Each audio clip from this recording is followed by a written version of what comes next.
Hi, everyone. My name is Kurt Bachman, and welcome back to The Ultimate Dish. Today, I am thrilled to introduce our special guest, Mason Snyder, an Escoffier graduate who currently serves as the executive chef at Feast Your Eyes Catering. Some might even know him as the Cowboy Chef, featured on Hulu's Chefs vs. Wild. Mason's journey is as unique as it is inspiring. Before he donned the chef's toque, he served in the United States Air Force. Then in 2017, Mason decided to turn his lifelong passion for cooking into a full-time career, and he enrolled in Escoffier's Culinary Arts degree program, graduating in 2018. Since then, he's taken on a variety of dynamic roles in the purchasing world, chef and wilderness guide, and as the founder of the Cowboy Chef. These experiences led him to compete in Season 1, Episode 6 of Hulu's Chefs vs. Wild. Mason describes himself as a passionate food nerd with a deep love for wild game, local ingredients, and foraged plants. His expertise truly shines in menu development and event planning. So join us today as we chat about changing careers to pursue your dream, a typical day in the life of an executive chef, filming a TV show, and so much more. And there he is. Good morning. How are you, Chef? Good morning, Chef. How are you doing? I'm doing great. If I was any better, I'd be you. Good to see you. You're in Philly, right? I am. I'm in Philadelphia. Just moved here, or moved back here in January. So still getting kind of settled into the area. Yeah. So I've only spent a little bit of time in Philadelphia. Big sports town. What's the weather like in the summer? Humid? Yeah, very humid. Definitely not the same as out there in Colorado. Oh, yeah. It's taken me a little bit to get used to. That's for sure. Yeah, in big sports town, they're all up in arms about everything all the time. That's a good way to say it. They're all up in arms about everything. You got New Yorkers, you got those from Philly, and then Chicago. They're always angry about something. I grew up in Yeah, Chicago, exactly. so no, I love it. Ironically enough, the filming, our chat today is super serendipitous. As we were, chatting with you and doing our research and checking you out on LinkedIn, we saw that you worked at the Fork restaurant for a bit there in Philadelphia, and we had just an incredible experience with Eli Culp in January. We're at a super cool event in New York City at Jean Georges place, where Eli was inducted into the Disciples of Escoffier. That was super cool, and he's been on the show, and he was the executive chef at Fork, and then the culinary director of High Street Hospitality. Do you happen to know Eli? I do actually. So of course I worked at Fork, so I saw him quite often. He comes in there, and he comes into A Kitchen where I also worked as a tournant for Chef Eli Collins. And actually, just recently, I think it was probably just after you guys talked to him, so it would have been February. I helped him out with a consultation for Honey Grow. So Oh, he yeah. had all the bigwigs from Honey Grow over at his place. Was putting together some salad recommendations. And of course, his situation. He's in a wheelchair. So he Yeah. needed some hands in order to make that happen. It was awesome. It was a very cool experience. I never really got to talk to him before. And he was a big reason why I kind of looked at Fork and was thinking I was going to go there when I got back from Europe, trying to find a place to work, because he had this terroir menu. I don't know if he talked about that or not. A little bit. But it Yeah. was Yeah. Yeah. very, very hyper local focused program for Pennsylvania. And that's always excited me because I'm originally from here, even though I've been around the world since then. So it was very cool to sit down and talk with him. No, that's so great. I just love that story. He was phenomenal. Our chat got, it was a little of everything, right? It was real. It was emotional, right? As you can imagine. And yeah, just a true, genuine human being. So glad that you had that experience. What was your experience like there? Um, you know, Working in Philadelphia, close to New York, not terribly far from, Boston and other big cities. Was it um, everything you thought it would be working in Philadelphia? Great reputation, right? The Fork had. Yeah, absolutely. I mean, just last year you saw Philadelphia made out really, really well in the James Beard Awards. Yeah. At the time, I was basically filling in as a tournant for the whole High Street group. So I was working over at A Kitchen, working over at Fork. Um, And working with Ellen Yin, who took Best Restaurant of the Year, was amazing. She's an amazing woman. If you ever get the chance to have her come on here, I would take it. She's incredibly intelligent. Very She good. walks into the room, she sees everything that needs to be corrected, fixed, whatever, make sure every guest is happy. But not just that, she takes care of her people too at a level that I had not really seen before. It was amazing. And then you got chefs like Eli Collins um, at A Kitchen, and he's just like a chef's chef. Like he thinks about food constantly. I love his one of his philosophies I really love is this idea of like evolving dishes. So you might have like one dish that he creates one year and it's great, right? It's on the menu, everybody loves it, but he's not happy with it. Next year he's like, you know what? Well, what if we ferment carrots and then we do it again, and it's the same dish, a little bit modified and gets a little bit better. And then the next year he's like, well, what if we marinate the tomatoes that are going to be in this thing? Next thing you know, you're 10 years down the road, it's the exact same dish, but the depth, the complexity, everything that's there is just completely different. So learning from chefs like that within that same group is amazing. I love that. This isn't on the script, but this idea of the evolving dish, this idea of the chef's chef. So you have a military background, so you understand mise en place. You understand preparation probably, better than most human beings in the world. Then you go to culinary school, probably leverage some of those skills, for your mise en place and such. How did I'm curious how your experience in culinary school, transitioning into the industry, how prepared were you for this concept of an evolving dish? That's really, really, um, gosh, that's really digging in, right? To there's so many places I'll go out and say that, here's the recipe. Don't venture away from it. It is what it is. But this idea of always improving something, always evolving something. Um, I'd love to hear your journey on how you got to a place where that was a comfortable technique for you to evolve a dish to the next level. Super Yeah. fascinated by that. Yeah. Um, so I honestly, I think I'm when I mentioned like Chef Eli Collins, that's really where I started picking that up. So that's kind of a recent like development for me. I think that was a big growth moment when I started to realize where you needed to go with it. But it tickled a very uh, very what's the right word? It tickled the right part of my brain, right? Because I'm an analyst from the military, so my brain loves to look at things and figure out the patterns and the way that things work together. And so seeing that, like, it kind of called out to me as like something that's important that I focus on how to analyze each ingredient, what we can do with it, how can we make it more complex, and yeah, It's super cognitive. That's kind of where I'm going with it. So it's the muscle memory is one thing. So we have students that come in, we tend to demonstrate something for them, then they replicate it, right? But the world has changed a lot, right? So a student's voice is super, super important. Their interpretation of a dish is super, super important. So um, the fact that you're able to look at something, understand the sort of the profile of how those ingredients play with each other, and then cognitively, you're an analyst, right? So your mind's probably constantly going like, what if it wasn't until um I had the technique down to a point where it was second nature. I did the thing 1,000 times that I really could understand what I was doing when I was playing with flavors to make that thing happen. So I was really appreciative of that training, and I still go back to it even today. I mean, that was years ago. yeah, no, that's super, super good advice. I gotta spend a little bit of time, it's kind of off topic, but you were a professional rodeo athlete for quite some time. And I'm just fascinated by, I'm here in Colorado. I spent a good part of my life on the Western Slope. So, Crested Butte, Gunnison, Buena Vista area. And, we have our cattlemen's days, it's the oldest rodeo in the state of Colorado. And Yep. I've never, I can ride a horse, but I've never done anything that I'm not in control. I would never get on a wild beast. I would never do it. But can you share some memories or even memorable moments from your rodeo career that really had a significant impact on you, whether professionally? And I know you can't move your right arm right now. because of an Yep. injury.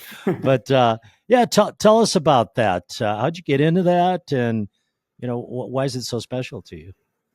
Yeah, so when I was in the military, I actually ended up in Texas, where I ended up really getting involved with horses and stuff like that. And I rode a little bit when I was out in California, but eventually I went to the East Coast and kind of got away from it a little bit and moved back out to Colorado. Was stationed at Buckley Air Force Base, and I go to this rodeo, and it's an amateur rodeo. Like most of the places you go around the rest of the U.S., you don't really see those. You see professional rodeos. So you're like, these guys, they just do it for a living. That's what they do. There's no way I can do it. And then you go to this amateur rodeo, you're like, okay, I maybe can I do can. this. Um, Turns out the first time you do it, you can't. So it becomes very apparent. You probably get bucked off in before you even leave the gate. But I ended up going to this rodeo school. Ended up choosing bareback, which is a bronc event where you hold on to basically what looks like a suitcase handle, and I kind of fell in love with it. Not so much because of the adrenaline or anything. I really actually fell in love with it because I love the animals. Yeah. These animals would show up and they're basically athletes, right?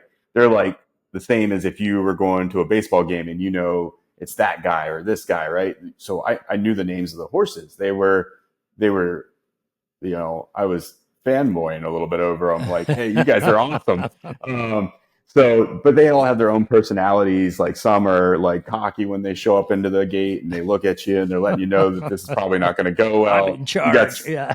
Yeah, you got the new guy that's a little bit immature, is kind of acting up, not really knowing what to do quite yet. So it's fun. But you mentioned Gunnison. That actually was a big memory for me because that was my second professional rodeo. So I actually went to Elizabeth first and somehow covered one in my first pro rodeo. It was only like 60 something points. It was not a good ride. I was hanging onto the side of it most of the ride. But at Gunnison, I get there. I'm a little bit cocky at this point. I just rode one, right? And I look at this horse and it's literally shoulder to shoulder in the gate. And it's like, I'm pretty sure it works out with Arnold Schwarzenegger on the weekends. I don't Oh know. I think they lordy. hang out. I'm like, this is not going to go. I run my hand into it. I could barely get it in. Next thing you know, like they open the gate and I just shoot straight out of the top of it and pretty much land right back into the gate. So Gunnison was not lucky for me at all. Oh, But I hope you had a good meal in Gunny though. Cattleman's Days is a oh, blast, right? Yeah. yeah, absolutely. Yeah, you got to take advantage of those tents that are for all the contestants. So you kind of get fed there for free. That's part of being a rodeo guy. Yeah, It's yeah. one of the What do you, benefits. like what's the future of rodeo? Is it still wildly popular? And I mean I see stuff on television on ESPN and it's really become theatrical, right? The lights go down and they get introduced and all that stuff. But Yeah. is it still as popular as it has been over the years? Yeah, I mean, I think it is. I mean, most of what you see on the TV is PBR, which is bull riding Yeah, yeah. specifically, and they've kind of fed into that more like theatrical type stuff that you're talking about, and it's worked out for them. Now the PRCA is multifaceted, so you got breakaway, you got roping, you got bareback riding, saddle bronc, all those different events, and I feel like there's been a little bit of a drop in popularity with that one, but they're starting to get it back, learning a little bit from their PBR friends on what they can and can't do.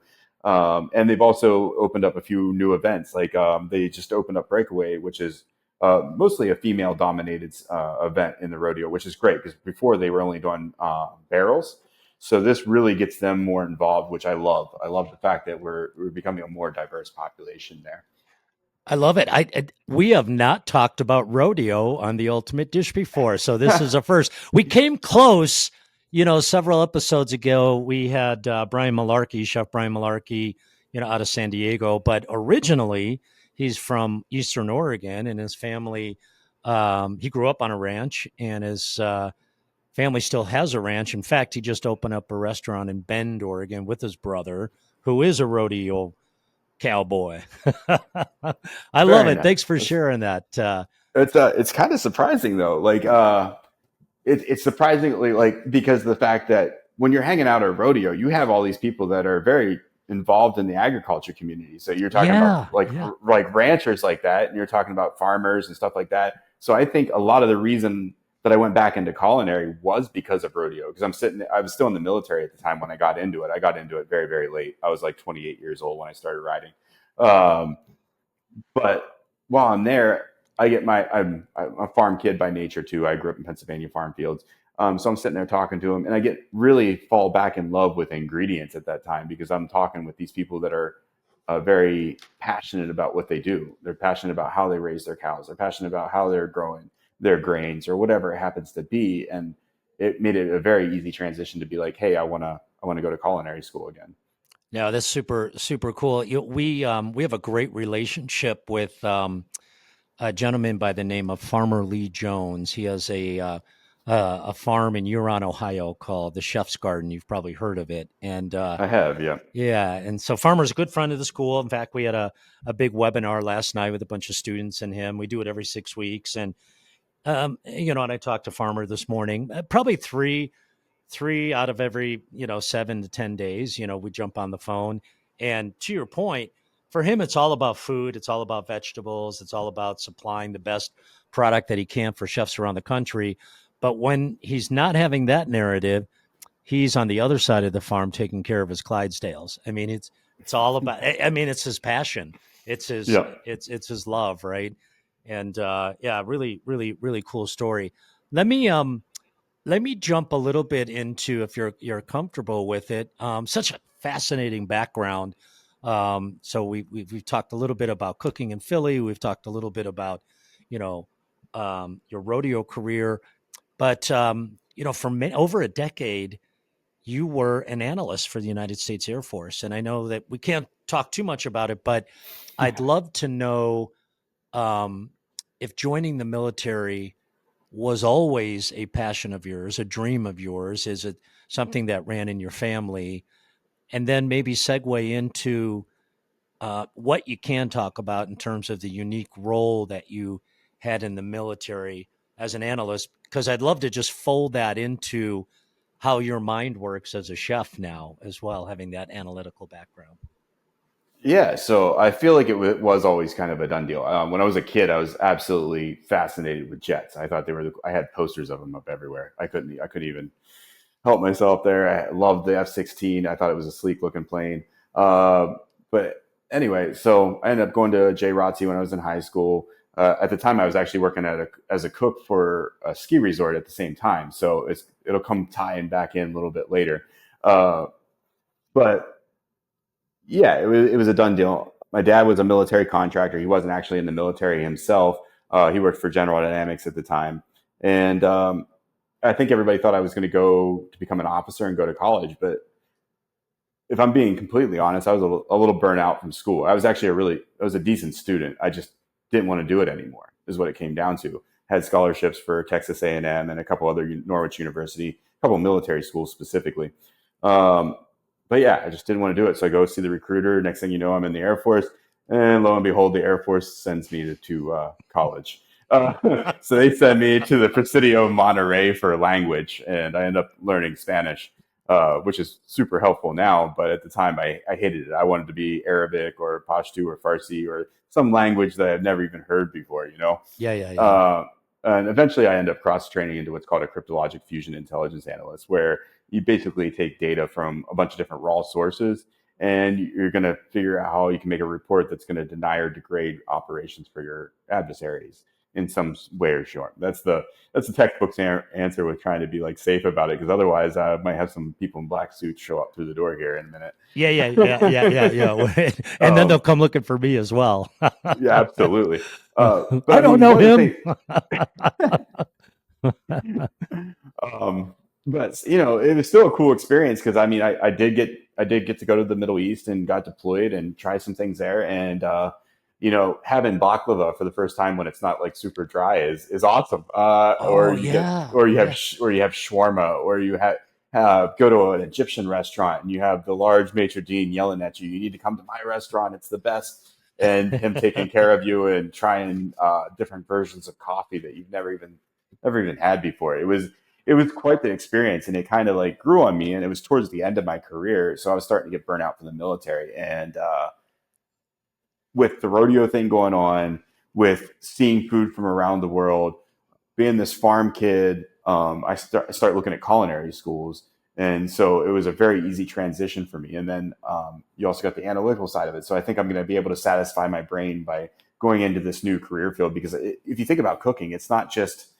you're going to cook some food. It's like you think about things like, where do my ingredients come from? How can I make them better? What's happening at the chemical level on food, or what's the cooking technique, or what happens? How do we help the food chain? Like, there's so many facets of this career field that you can go down. So to me, it was very appealing because I didn't think my brain would ever have any time to stop, and I really enjoyed that. I'm getting so jazzed listening to you. I know that you worked in the purchasing area for us for a little while, and you're absolutely right. It's such a critical. There's so many other critical aspects of running a food service establishment, and purchasing. Quite honestly, that area, food procurement, could be the most important. Right? Got to be Yeah, incredibly. absolutely. So sitting here now, like, so I was a sous for Fork not too long ago, and now I'm the executive chef for this company. I would argue that that purchasing experience that I had with Chef Michael was by far the most beneficial for my entire career. Um, because I was sitting there learning, how do I take care of these ingredients? What are the ingredients that I should order? Is it worthwhile buying the more expensive version versus the cheaper version of it for this specific, like, this technique or whatever it happened to be? And I mean, if you've had time to sit down with Chef Michael, you know he's incredibly passionate about that, to the point where I probably shouldn't admit this on this podcast, but I used to purposely get him riled up. Oh my God, this uh, is so great. Keep going, keep going. um, so I would have, I don't know, like, one of my favorite ones was Marcus Ludke used to work for you guys. Yeah, yeah, I He was love a Marcus. jerk. Yeah, yeah, yeah. Yeah, another one of my favorite instructors. But he would be very, very adamant that he needed the best ingredient, whatever it happened to be. And I would just go to Chef Michael, be like, "Hey, Chef Ludke said he wanted this," and then next thing I know, I get a 15, 20-minute rant about why that's just not the smart move. We'll go with that. Oh But at my the same God. time, it was to my benefit, though, because I would actually do it on purpose, because when he's in his rant mode and he's like very passionate about it, he's actually giving you so much information about the why behind a lot of things. And I loved it. So, I mean, I probably shouldn't admit it. He'll probably send me a message later telling me that he's mad at me. Oh no, I'm going to send him. So what you might not know, Chef, is that, and I love Michael dearly. He finally retired after almost 20 years here. He retired about a month ago, and I know it was really, really, really hard for him. Um, but yeah, you're absolutely right. There was a method to his madness, right? But there is no. We've spent the last 2 months trying to unravel everything that he's created for 20 years, because only Michael could run it that way. But you're absolutely right. I'll be sure to tell him hello for sure. Yeah, absolutely. He was great. He'll be so delighted. And Marcus pops in and out, right? I see him frequently. He's actually running the culinary department of a school not far from us here. So he's doing great. I'll tell him hello as Yeah. well. So let's talk about pivoting, right, and enrolling in culinary school. Um, tell me a little bit more about that. How did you end up choosing Escoffier? You've talked a little bit about your classes, but there's going to be a lot of students that listen to this and watch this. I'd love any sort of advice that you want to share with them as a grad, as an alum. Yeah. So my choosing Escoffier was very intentional. I had my GI Bill from the military, which is a great benefit. Anybody getting out of the military should definitely make sure they take advantage of that. They should. Um, so while I'm looking at these schools, I of course look at all the big name schools. You look at the CIA. You look at the time Cordon Bleu was still around. Um, so I'm looking at all these big name schools, and they just really didn't jump out to me the same way that Escoffier did eventually. And I actually hadn't heard of Escoffier before any of this. So I'm like, hey, what's the top 5 culinary schools in the United States? What's the top 10 culinary schools? And Escoffier at the time just kept popping up. And I was like, all right, what is it? So I click in and look at it. And then I looked at you guys' farm to table program. Again, like, I'm this kid from Pennsylvania that ran barefoot through cornfields, would sit in gardens and eat tomatoes and strawberries right out of there. And my mom's a master gardener as well. So she's, there's all that was very appealing to me to go to Escoffier because of that program that you guys offer, and it's fantastic because it's more than just cooking. It's more than just here's how you cook this food, and that's great and all, but understanding where your food comes from and your role in that, and already a philosophy that I had kind of built inside of me. So I was a big hunter and fisher, and I don't know if we'll get into like the outdoor side of thing that I used to do all the way since I would have been 5. My dad, trained me to be in the woods and do that. So I took care of I would hunt. You you kill an animal or you take its life, and it becomes very important to take care of that all the way through the process, right? So you want to make sure that the meat is cared for from the time you're butchering it to the time you're there, and the last thing you want to do is make sure that when you put it on a plate of food, it is given the most respect, because you know what it went through to get to that point. It was a living being, animal, plant, whatever, until a certain point you stopped it. It needs to have a purpose for you to do that, even if it's just a plant.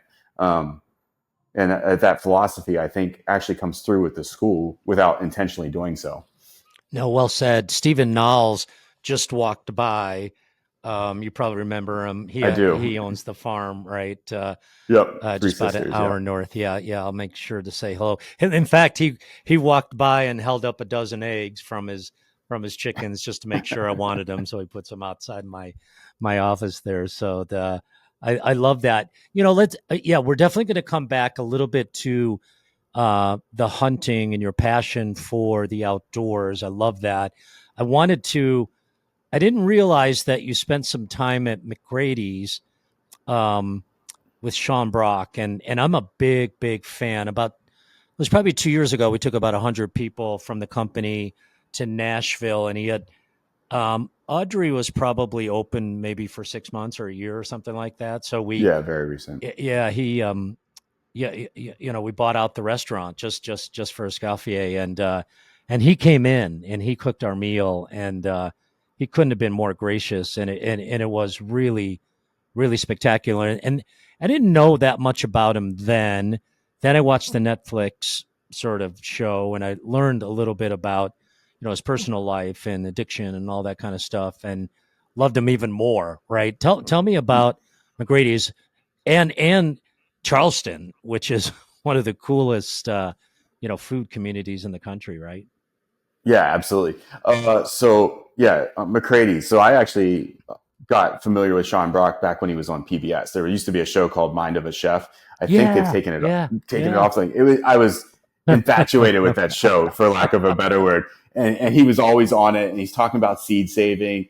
And he's like, I felt very connected to him because he's a nerd that comes from West Virginia, that where he's hanging, spending time in his grandmother's garden.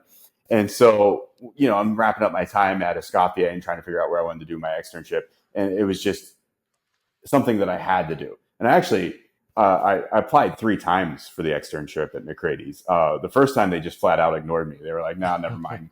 The second time they actually said, "Hey, you're not quite what we're looking for." And I think it's because I applied for the line cook position, and I was a little bit frustrated. So eventually, I sent them an actual cover letter with my resume to the actual culinary director, and was like, "Hey, I really want to work here. It looks like you guys are doing exactly what I want to be able to do." And they eventually said, "Yeah, we'll give you a chance, kid." So they let me come Persistence, in. right? Persistence. Yeah, Yeah, yeah. yes. And I think anybody that's a student at Escoffier, if you want to go somewhere, you got to show that you want to be there. Most chefs aren't hiring, like even myself, I don't hire somebody based on their skills really, as much as I do their passion and their intensity for cooking. I can teach somebody to cook. I'm sure you're the same boat. You can teach anybody to cook. It's those other attributes that you can't get. Yeah, yeah, Yeah, the yeah. heart, the passion, the drive, the hard worker. Like those are things you can't really teach. They just have to have that. And so I look for that. And I think if you're going to go out and you're going to apply for these externships, you need to show that. You need to show that you did research on that company. That's a big one that I look for. Hey, I don't want to just work here. I want to work for you guys because you're doing this correctly. Um, So yeah, can you folk? I'm curious too, as um, you've had a number of different roles, and your experience in purchasing helped you, and I'm curious how much. roles like that, different things, tournant, different positions that you've had in the kitchen. How does that help you, metaphorically, become a better food service operator overall? There's food, there's unreasonable hospitality, there's sanitation, there's feedback, there's training your staff. How's it all come together again through the lens of a student? Yeah, so I think a lot of students, especially the younger ones, are going to be very focused in on the cooking aspect of it, and Sure. that's great. You need to get that down. You need to master that level of what culinary is first. But when you start moving into like the sous chef role, or you start moving into the executive chef role, your time in the kitchen starts to diminish greatly. Um, and I mean, it kind of wears on you a little bit because I have days where I'm like, man, I wish it's easier for me to be in the kitchen and just do something rather than deal with an HR thing or deal with purchasing or ordering or talking to my boss about our future goals for the company. You know, so having all these different aspects that you learn will help you when you get to that point. When it's time to really start making decisions that affect the finances of the company or affect your people, which is far more important than the cooking itself. I had a chef actually in Colorado when I was working on the Western Slope. I was at a uh, basically a country club called Catamount and Steamboat, and there's Chef Ben, and he said, not very nonchalantly, so it was a weird scenario. Like he just had a piece of meat and he lays it down on on the cutting board, and he's like, and it was out of the blue. He goes, this is just a piece of dead meat, and it's in the grand scheme of things, it's not really that important. He's like, when it comes to when it comes to people, you're taking care of living beings. And he's like, that's the most important part of this job. And I don't really know where he was at whenever he was saying that, but it actually stuck with me because I was like, all right, taking care of, the cooks or the servers or anything else within the department and making sure that they're happy and that they're doing what they want to be doing is more important than just this food that we're cooking. I love that. I love that. Cowboy Chef brand. Imagine how many people wish they had that brand. Why didn't I think of that? Why didn't I? I know I thought that the minute I saw it. Why didn't I get that? What? Yep. Tell us about developing that. How'd you coin the phrase? Well, I can imagine that, but what inspired you, and and where does it go from here? Um, Yeah, so the Cowboy Chef was very easy for me to brand. Yeah. At the time, I'm rodeo and I'm going to culinary school. Uh, so one of the things that happens when you rodeo is you spend a lot of time on the road, right? So Sure. you're going from one rodeo and then you're going to spend 5 hours going to the next rodeo, and then you're going to jump back in the car after the event and you're going to do another 5 hours. And you might spend the night somewhere else, but you're going to do this with probably a bunch of other guys that you kind of become friends with. So you're not actually driving together, or you might be, but you all end up in the same place. And sometimes you end up like cooking for them and hanging out because we also don't have a lot of money.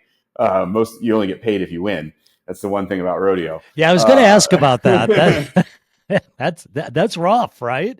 I Yeah. mean, So I mean, unless you're first, second, third, maybe fourth, sometimes see you you don't next see a time. Yeah, paycheck. yeah. Yeah, and you actually paid money to get on To that get horse, in, good yeah. money. Yeah. So, but a lot of guys like kind of team up because they don't have a lot of money. They don't have a lot. So we bring all our sources together. And I was one of the guys that would cook for that. So, they started calling you the Cowboy Chef, and it just kind of stuck. And when I was looking at opening up my own catering company, this was during COVID. So, of course, a lot of people were getting out of the restaurant industry at the time. And I was looking to do private chef stuff. I really didn't want to use my own name because I wanted the brand to speak for itself. Oh, Um, okay. so I was thinking way down the road, hey, if I ever want to get out of this, it should be the company that gets the credit, not me, so that I could sell it or so that any of those type things. Plus, it kind of like took the ego out of cooking a little bit because it wasn't me that was getting the credit; it was the Cowboy Chef. That's some person that I don't even know. Yeah, but smart branding, smart branding. And then we're gonna kind of speed up a little bit to chefs versus wild. Let's talk about your love for the outdoors here as well, which I really appreciate. My 13-year-old boy is real close to being an Eagle Scout, so it's just his learning about the outdoors and and his passion for it has been a big part of our lives for the last decade or whatever. Um, but back in 2021, so we're kind of like in the middle of the pandemic, or at least the front end of it, right?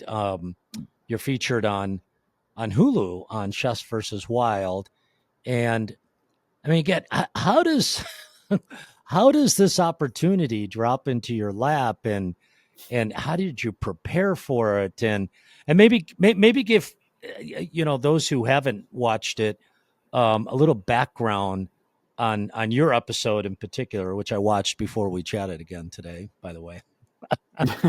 So, but yeah, tell us a little bit about this. I mean, you're a TV chef. It's insane. It's great. Yeah.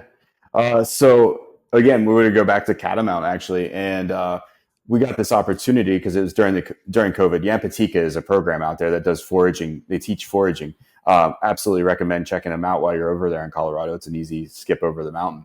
Um, but anyway, they usually do a dinner with one of the restaurants in Steamboat, and because it was during COVID, they decided we can't do that. We gotta pivot, and they end up doing this masterclass program, and they invited Catamount to come do it. And my chef at the time wanted nothing to do with that. He's like, I don't want to be on camera. That's not my thing. And he's like, I don't know about eating weeds. But me, I'm the outdoor guide. Before all of this, I spend a few months of the year being a hunting and fishing guide for outfitters in the Colorado mountains. Very much into this. Go do this with Yampatika. And Yampatika is named for the Yampa Valley, obviously, and the Yampa Valley is named for a vegetable that grows in the ground there called a Yampa root.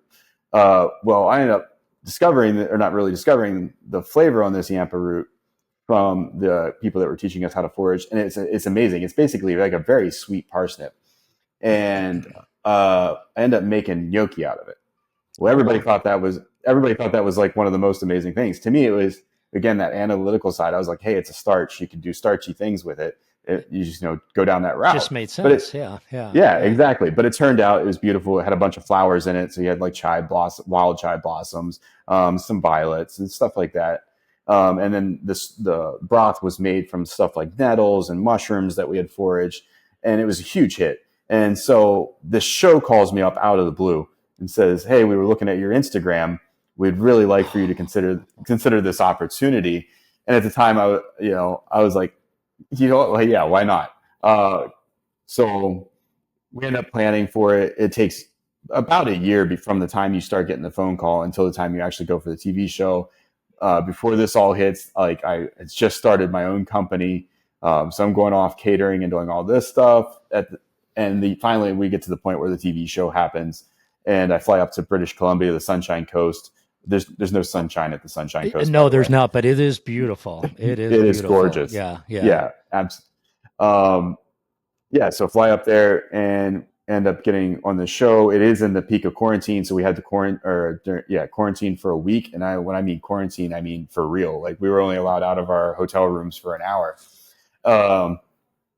So go do the show, and the premise is basically you forage for ingredients with a survivalist expert with you. So I got paired up with my survivalist, and we're out there, and we have to decide with each ingredient: are we going to eat tonight, or are we going to save it for this final dinner? So we're actually not being fed by anybody either. So one of the things that happened during it, I'm sure you saw it, and because it's not really on the air anymore, I'll go ahead and talk about it, is I ate an oyster, and I actually didn't get seafood poisoning, but there was a toxin that was like a hitchhiker on the oyster. I found all this out later. When I ate it, actually, I'm, trying to think of a nice word, but vomiting a chartreuse color out of my mouth. And they actually kind of downplayed it a little bit, because what actually happened there at the time was all the, medical team were completely surrounding me at this point, being like, hey, you're running a huge fever. You're definitely poisoned. We think you should go to the ER, but it's during the peak of COVID. So if I go to the hospital, I'm out. There's no way I can come back to the show. Yeah.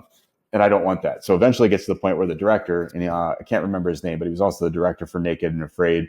He jumps off the boat. We're sitting on the shore. I'm writhing in pain. And he goes, what do you want to do? I'm like, give me an anti-nausea and something for this pain, and let me ride it out for a couple hours. And I promise if I don't get better, I'll leave the show. Well, I ended up coming back to it. And at the time I was in a little tent with just a cot, no sleeping bag, no nothing, all but freezing. because we're doing this the last week of November, first week of December in British Columbia. So also the foraging is terrible because you're at that time. But anyway, I knock on the tent of the medics and like, hey, I'm ready to go back to the show. And it goes, I think, fairly well. Like, I mean, obviously I didn't win. I lost to a Canadian chef. So sorry, America. But Andrew Rochon is absolutely an amazing chef.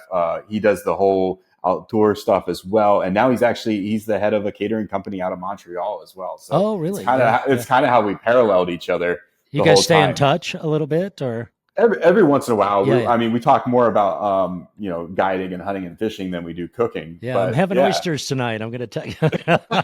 yeah, well, I Yeah. mean, you watched the show. I actually got back on the horse right there and Hey, I ate know. Yeah. oysters again because I didn't want to serve the host a bad oyster. So I was like, all right, I got to check to make sure Got these to do things it are again. okay. Yeah, yeah, Yep. yeah, yeah, yeah. Thanks for sharing that. And then, and what did you learn most about yourself? I mean, it's a lot to overcome. So even when you're talking about it, so you're sick, you're sick, and then you go to your tent and you're just it's just a cot, right? And you can't even take a hot bath. You got nothing. What'd you learn about yourself that Um, 24 hours? I mean, honestly, when it came to that, like I I was already working as a hunting and fishing guide in the Colorado mountains, so I've experienced stuff like that before. Um, so I was kind of equipped to deal with it. And of course, I'll just mention, like, I only was in the tent for those couple hours. Otherwise, we were in a shelter that was built. It's a little lean-to with a 5x5. But anyway,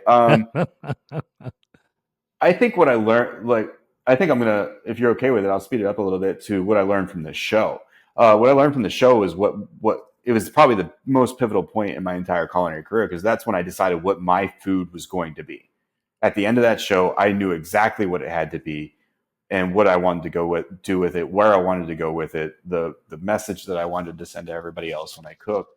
And I'm really grateful for the opportunity to be on that show because of that, because that sent me in a different direction. And then after that, they paid us extremely well. So I decided to reward myself and go to Europe. And then, yeah, I was supposed to be there for 3 weeks and turned into a year. Yeah, I was just going to roll right into that because you did talk about that, in our prep for this, and this I wasn't expecting this, and this is really really fascinating. So you have this great experience, and then you go over to Europe, and of course you end up staying there for a year, and yeah, tell us about, and then you fell in love with Italian um, cooking as well, or you worked in an Italian restaurant in Prague, right? Yeah. Yeah, So yeah, yeah. I'm staying with my friend, and eventually I was like, you know what, it's not so expensive here, and once you're over in Europe, it's really not that bad. So I ended Yeah. up buying a Euro ticket, and I extended my trip to 3 months, and I'm actually got on the Euro and I would literally go to a different city every night, and I would try the food of that town. And I would literally go into a restaurant and go, hey, where do I go for you guys' food? And I'm not talking about just Germany, but what is Freisberg's food? What is the food of the Alps or something along those lines. And so I was just hopping around from city to city. And I got to the point where I was in Vienna, Austria, and I wanted to go all the way to Berlin. And I obviously knew about Prague and heard about Prague. And I guess I even heard that it was kind of dirty. But at the same time, I didn't want to spend 8 hours on the train. So I was like, 4 hours sounds a lot nicer. So I do 4 hours, get off in Prague, and it's not like any other city I'd seen in Europe. Most of the cities I had spent time in were very Baroque, very one dimensional as far as like the architecture. And here I am in this medieval city, like spires everywhere. And like you're just expecting Dracula to pop out, I think maybe. um, but yeah, it was beautiful. It was probably one of the most beautiful cities in all of Europe that I got to spend time in. And I ended up going to this restaurant. It was a Czech restaurant. And I started talking to the waiter and we're hitting it off. And he's like, you're a cook, you're a chef. And I was like, yeah. And he's like, you looking for work? I'm like, not particularly, but I probably wouldn't say no. And he's like, I know somebody. He's like, can I get your number? I was like, all right, yep. And I give him my number. I honestly couldn't even tell you the waiter's name at this point. Uh, because it's been so long and just the quickness of it. That was the only Yeah, yeah, interaction we really yeah. had. And I ended up going on to Berlin. Well, I'm in Berlin and my phone goes off and I get a WhatsApp message from a chef. His name's Leo. Yeah, he's a German and he's from Berlin. And he's like, hey, I heard you're looking for work. I was like, again, not particularly, but if the opportunity arose, I would go. He's like, well, how fast can you be back in Prague? Uh, okay, well, I was going to go to Hamburg and keep moving, but I don't know. Something in the back of my brain said, go, let's go find out. Right. So I ended up going back to Prague and spending 2 more days there, but, and doing basically an interview in very Czech fashion in a bar. um, and the reason they were actually looking for a cook is because he was leaving, and there's this new chef, Roman Kintler, and he's Slovak. And real quickly, I'll do one thing. It's if you're ever in Europe, you know what not to do. We're doing the interview, and we all get beers, and we're cheersing, and I'm cheers, Leo's Prost, and um, Romans says Nasdravi, and they look at each other in the eyes, and I actually look down and away, and they're like, the German, he's obviously dealt with Americans before, so he didn't call me out on it, but the Slovak was like, "What are you doing, man? Like, don't do that." Like, we look each other in the eyes. He's like, "Why don't you do that?" And I was like, I did I get the won't say memo. exactly. Yeah, I won't say exactly what I said because it's kind of inappropriate a little bit to some degree. But I said the only time Americans look people in the eyes is when we want to fight or do one other thing. And then he just started laughing, and he's like, "You know what? You have the right personality to be in a kitchen. So yeah, let's give it a try." Let's give it a try. And so we all hit it off, and I started working in Europe, and it was so different. They're like Europeans' passion for food is not matched by the U.S. currently. That's all there is to that. And working for Chef Roman, he was just on a different level. The way his brain worked, his passion, the intensity. Like, he never left that restaurant. He was always in there, always thinking about it, always wanting to know what the next dish was going to be. And we all worked for this Italian guy that had come over from Italy. Basically, had introduced what was authentic Italian food to the Czech people. He's a big name over there. So it was amazing, and the people were awesome. They were very different, very straightforward people. Like, and it changed my food. I mean, my friends joke about it now whenever because I was still doing the outfitting thing, and I come back and I do the outfitting cooking, and one of my buddies, Sean, goes, "You're on a different level." He's like, you changed since you were over in Europe," and it really was. It was completely due to people like Chef Roman that like really showed me the ropes of what they were doing over there, and it changed it. And I'm very grateful. What's your favorite sort of experience in the outfitters world? Do you love a Copper River salmon trip? Do you like to be in Montana hunting elk or black bear in Canada? What do you really, where do you like to drop yourself in? Yeah, so I mean, I worked for mostly Colorado elk hunters or Okay. elk guides. So that's my passion. Yeah. Yeah. Colorado is mostly public land hunting. So it's not easy. It's very very hard to hunt elk. Elk are probably arguably one of the hardest animals to go after, and that challenge that time in the woods, and you're in some really rough country. Like the Yeah. Colorado mountains, they're Yeah. straight Yeah. up. Yeah. And Yeah. you're basically living in this for the 5 months trying to chase these animals with different hunters that maybe haven't experienced this before. So this is the first time you're with them, first time that they're going after elk, and it may or may not be successful. It's not like a private land hunt or going off to a ranch or something where you're going to be successful. We were 50-50 whether we would get something or not.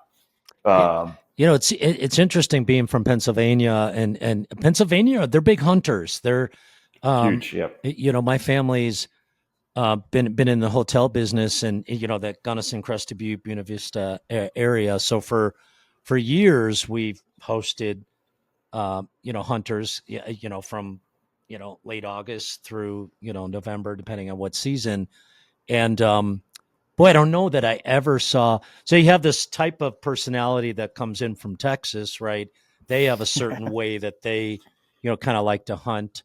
Um, but those folks from Pennsylvania, it was interesting. It was like something passed down from generation to generation. My grandfather came to this part of Colorado. My father came. Now I'm coming, and I always appreciated that, right? And they also loved the preparation of whatever, like if we prepared some of their venison or whatever they wanted, right? um and you just triggered memories for me of way way back then. Did you do any have you been in the Tin Cup area, which is just it's between Crested Butte and Gunnison. So Tin Cup, Yeah. Colorado. Yeah, yeah, Yep. yeah, So I spent a little bit of time there, but not so much. I was mostly in the flat tops and over in like Route National Forest, yeah, yeah, and yeah, then yeah, yeah, and up above Meeker. yeah, So basically the whole northwest side of Colorado. But I did go down there a few times. In fact, I did a personal hunt right over there, a little bit further south down in Buena Vista. yeah, yeah, Was successful there. Got a yeah. nice bull. That's great. That's great. Yeah, my Yeah. son-in-law, my oldest daughter's husband, Sam, is a big, big um, and respectful hunter and fisherman, but he does most of his hunting in Eastern Oregon, trickles down into Montana. He got a bull a few months ago, just outside of Jackson. They trickled down into Wyoming there and stuff. So, yeah, we could just keep going on and on and on. Yeah. Yeah. I Yeah. told you I love this stuff. But let's talk about your current role as the executive chef at Feast Your Eyes Catering in Philadelphia. We just had another gentleman on, another chef, Brian Aruda, just a few weeks ago, who started his own private chef catering business in New York. And so again, a little bit more serendipity. How did you come across this opportunity, and what specifically for our students? What excites you about the world of catering? Oh yeah. So at the time, I actually had left Fork a little bit and was looking for some, work to get by till the next gig. And I was actually interviewing for Outstanding in the Field, if you've ever heard of them. And I was also looking at another restaurant, Pub and Kitchen, who's very popular in Philadelphia.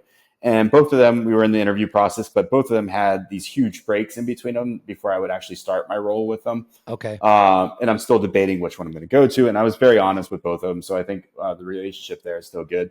But at the time, another chef had advised me to go over with this catering company, help them out. It's a very big company, actually. We have about 30 cooks. So we're doing stuff day in and day out. We usually do about 2 events a day. So on weekends, we're usually doing maybe 4 or 5 events each day. Uh, but I was working there just as a cook and all that, and I was getting ready to leave. I told the owner, like, hey, I'm only going to be able to help for a couple weeks. Right before I was about ready to leave, they actually separated from their executive chef for their own reasons. And getting ready to leave, and the owner goes, hey, what would it take for you to stay? I think we really need you here. I was like, all right, well, I'm only really looking for a sous chef position or something more along that lines, or maybe, taking the next step as an executive. And he's like, well, I'm interested. He's like, I looked at your stuff, would like to see what you have going for you. We ended up talking. He's actually from the same town I was, of Chambersburg, Pennsylvania. So it kind of back to that serendipity That thing. helps. Yeah, yeah, Yeah, yeah. yeah. So well, it helps here because we kind of. It's funny. We don't sound like we have an accent or anything, but we actually talk a little bit different. It's, We use word, like the syntax in our words, I think, come off differently to each other, and we kind of know where everybody's from. oh, isn't that It's interesting? Yeah, and yeah. and and probably only you notice it. Yeah, exactly. Like the Yeah. fact that I'll finish a lot of my sentences with the word "yet" is one of them. uh, Okay. Okay. yeah, yeah, yeah. Yeah. But anyway, he Like you offers me just did. Yeah. yeah. You can't even help it. It comes out, and another Pennsylvania will be able to point it out to me and be like, "Oh, you're from South You're Central." from, Yep. yeah. Yeah. Oh, I love that. I love that. Yeah. Yep. And of course, the Philly people all say water. So That's true. That's true. yeah. Yeah. But anyway, we were talking. He decides, hey, you're a younger guy. You have a lot to prove, and I actually like that. So let's give it a shot. And here we are, 3 months into it. So I'm at the end of my probationary period, I guess. So yeah, it was a huge hit. But what it draws me to catering, because obviously I opened my own catering company, is the fact that you're a part of the big events in people's lives. You're a part of weddings, birthdays, bar mitzvahs. I came in during Passover for this company to help out. So you get to see a lot of culture, a lot of changes, a lot of people's big moments, and being a part of that is huge to me. I think that's when food is very important. That's like kind of like, if you look at the history of food, where it kind of falls in with humans in general. Like, we love to use food for celebration, and now you're working in a with a group that's their primary focus. And also the appeal is I have this like goal to change catering. So it also appealed to me, and that's that way because a lot of caterers use these national brands, reheat it, and serve it, and there's kind of that expectation. And I would love for it to go in a different route. Like we talked about, I have this passion for farm to table stuff.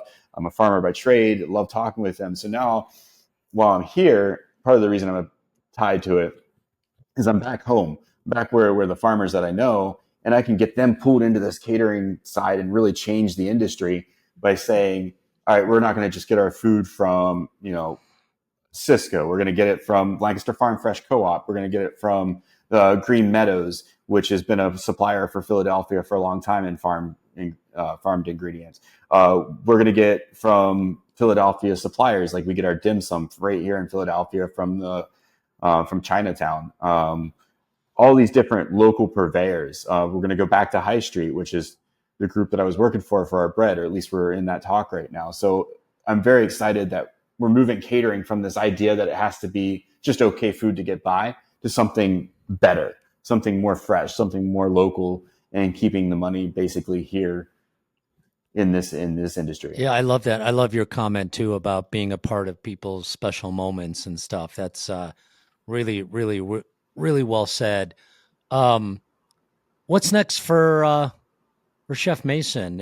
And let's tell our students that are gonna listen how to find you, how to follow you. We can give them the dot cowboy the chef on Instagram or however you want people to follow you.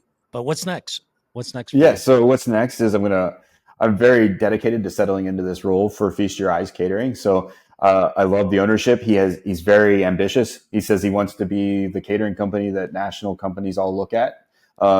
He would love he I don't know if it's possible, but he's mentioned that he wants to go after a James Beard Award as a caterer, which is not even a thing yet, but But it could we're at be. least going to That's try. You know amazing, what? right? If we shoot for the stars, land on the moon, so what? Right? It's a Yeah, good win. yeah, yeah. So I respect him for that, and I think that relationship's going to build because of that. Because he wants to do great things for the culinary industry, he wants to do great things for Philadelphia, and I'm on board. So I'm going to do whatever I can to help him make that happen. So if you want to follow me specifically, like you said, the.cowboy.chef on my Instagram is the best way to do that.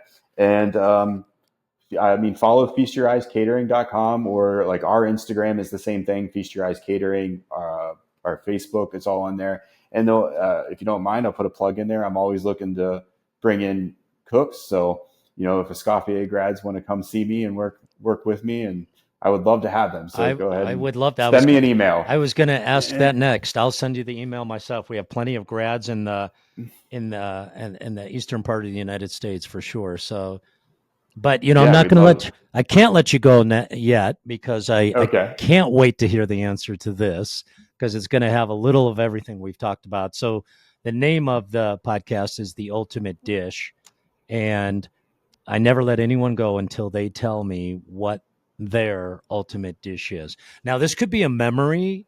I'm sensing that you might go back to Prague, but you might not, or it could be a specific dish. But chef, what is the ultimate dish? I'm actually going to go back to that Yampa gnocchi at Catamount. It was I don't know where that came from, and I just love it. I think about it. It's the dish for me that changed everything for me. It's the one that put me on TV. It's the one that got me in Europe. It's the one that got all of this happening. So yeah, I love it's it. I love it. Yampa gnocchi. Yeah, and walk us through that again. You foraged for some mushrooms that created the sort of The broth. the broth that it went in. That Yeah. that sparked a little movement on my spine. I love that. I Yeah. bet I that was mean, spectacular. Yeah.